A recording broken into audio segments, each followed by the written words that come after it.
इस्तीफा देना पड़ा। लोग सवाल पूछ रहे हैं कि अरविंद केजरीवाल ने इस्तीफा क्यों दिया। लोग सवाल पूछ रहे हैं कि अरविंद केजरीवाल को इस्तीफा देने की जरूरत क्या थी। उन्होंने तो ईमानदारी से दिल्ली के 2 करोड़ लोगों की सेवा की, फिर क्या आवश्यकता थी उनको इस्तीफा देने। आपने देखा होगा पिछले 2 साल से लगातार भारतीय जनता पार्टी अरविंद केजरीवाल को बदनाम करने की कोशिश कर रही है। भ्रष्टाचार के झूठे आरोप उनके खिलाफ खड़े किए गए, बेबुनियाद निराधार जिसमें 1 रुपए का सबूत नहीं मिला, ऐसे आरोप उनके ऊपर लगाए गए। बीजेपी वालों ने उनको भ्रष्टाचारी कहा, उनकी ईमानदारी पर सवाल उठाया। कोई आम नेता होता, कोई मोटी चमड़ी वाला नेता होता, उसको कोई फर्क नहीं पड़ता, वो अपनी कुर्सी से चिपका पड़ा रहता। लेकिन ये अरविंद केजरीवाल है, इन्होंने अपनी सच्चाई और ईमानदारी से यहां तक का सफर तय किया है और ईमानदारी से दिल्ली के लोगों की सेवा की है। सुप्रीम कोर्ट ने उनके हक में फैसला भी दे दिया, एक ऐसे मामले में जिसमें जमानत मिलना लगभग नामुमकिन होता है। कोई और नेता होता तो कहता कि सुप्रीम कोर्ट से हमें जमानत मिल गई, काफी है। सुप्रीम कोर्ट ने कह दिया कि सीबीआई ने, ईडी ने जो कार्रवाई की है वो दुर्भावना से की है, राजनीति से प्रेरित होकर की है, पिंजरे में बंद तोते की तरह काम किया है। कोई और नेता होता तो कहता सुप्रीम कोर्ट ने हमारे हक में फैसला सुना दिया, जमानत दे दी, अब अपने पद पर बना रहूंगा। लेकिन अरविंद केजरीवाल ने तय किया हम जनता की अदालत में जाएंगे। जनता की अदालत में जिसकी सेवा हमने ईमानदारी से की है पिछले 10 सालों में, हम उनके पास जाएंगे और उनसे अपनी ईमानदारी का प्रमाण पत्र लेके आएंगे। मुझे पूरा भरोसा है दिल्ली की जनता प्रचंड बहुमत के साथ अरविंद केजरीवाल को ईमानदारी का प्रमाण पत्र देगी, कि उन्होंने पूरी सच्चाई के साथ, ईमानदारी के साथ दिल्ली के लोगों की सेवा की है। मुख्यमंत्री के तौर पे बहुत सारी सुविधाएं किसी भी व्यक्ति को मिलती हैं, अरविंद केजरीवाल को भी वो सुविधाएं मिली।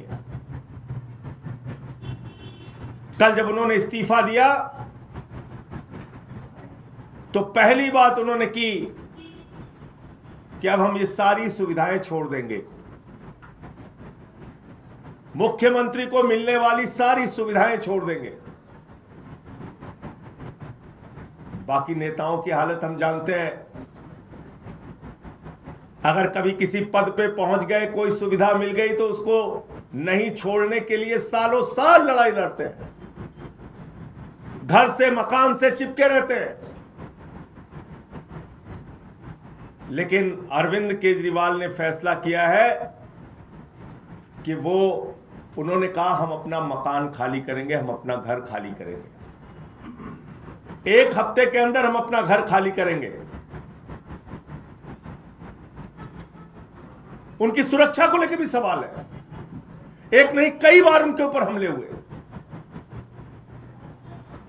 हमने उनसे कहा, समझाने की कोशिश की कि आपकी सुरक्षा को खतरा है, कई बार आप पे हमला हो चुका है, मां बाप घर में थे उस वक्त भी उनके घर पे हमला हो चुका है, भारतीय जनता पार्टी के लोगों ने हमला किया है,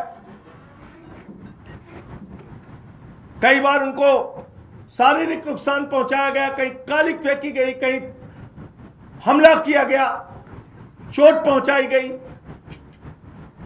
ये सारा कुछ हुआ अरविंद केजरीवाल के साथ। उनके बूढ़े मां बाप हैं, उनकी पत्नी है, उनके बच्चे हैं, उनकी सुरक्षा को लेकर हम सब चिंतित हैं। हमने समझाने की कोशिश की कि ये घर सिर्फ मुख्यमंत्री के तौर पे ही नहीं बल्कि आपकी सुरक्षा की दृष्टि से भी जरूरी है। लेकिन उन्होंने तय किया कि हमारी रक्षा भगवान करेगा, ईश्वर करेगा। मैं 6 महीने जेल में रहा, खूंखार अपराधियों के बीच में रहा, लेकिन बावजूद इसके ईश्वर ने मेरी रक्षा की, ईश्वर ने मेरी रक्षा करेगा, मुझे घर की कोई चिंता नहीं। तो उन्होंने घर छोड़ने का फैसला किया। घर छोड़ के लोगों के बीच में रहेंगे, आम लोगों के बीच में रहेंगे। अभी तय नहीं है कहां रहेंगे, लेकिन आप सबके प्यार से, आशीर्वाद से कोई ना कोई ठिकाना तय होगा जहां पर वो रहेंगे। लेकिन सवाल आज अरविंद केजरीवाल मात्र का नहीं है, सवाल है दिल्ली की 2 करोड़ जनता का। अरविंद केजरीवाल के साथ तो जो बीजेपी वाले कर रहे हैं वो आप देख रहे हैं, खुली आंखों से देख रहे हैं। झूठे भ्रष्टाचार के आरोप लगाए, जेल में उनको पकड़ के डाल दिया, उनके शिक्षा मंत्री को जेल में डाल दिया, स्वास्थ्य मंत्री को जेल में डाल दिया, पूरी पार्टी को तोड़ने की कोशिश की, आम आदमी पार्टी को खत्म करने की कोशिश की, अरविंद केजरीवाल की राजनीति को खत्म करने की कोशिश की। लेकिन आपके आशीर्वाद से अरविंद केजरीवाल ने अपने हौसले से उनकी इस राजनीति को जवाब देने का काम किया। अब समय आपका है, दिल्ली के लोगों का है, क्योंकि देश के प्रधानमंत्री तो खुलेआम कहते हैं मुफ्त की सुविधाएं बिल्कुल नहीं मिलनी चाहिए, बंद हो जानी चाहिए मुफ्त की सुविधाएं।